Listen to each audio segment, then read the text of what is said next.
દિવાળીના દિવસોમાં બાબા સાહેબ આંબેડકરે આપેલી અનામત થકી બનેલી દલિતોની આધુનિક સોસાયટીઓમાં લગભગ ઘેર ઘેર રંગબેરંગી લાઇટો, સિરીજો અને શણગાર જોઈને ખૂબ જ આનંદ થયો.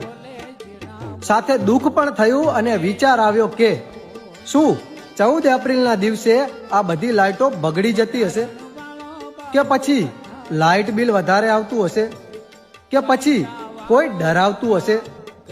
આ બધું જોઈને એવું થાય છે કે દલિત સમાજને હજુ પણ જાગૃત થવાની જરૂર છે.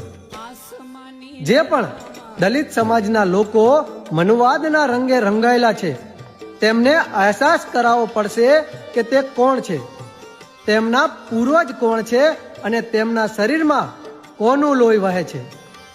જ્યારે દલિત સમાજ પોતાનો સાચો ઇતિહાસ સમજશે ત્યારે આ દિવાળી જેવો માહોલ 14 એપ્રિલના દિવસે આપણા સમાજમાં જોવા મળશે.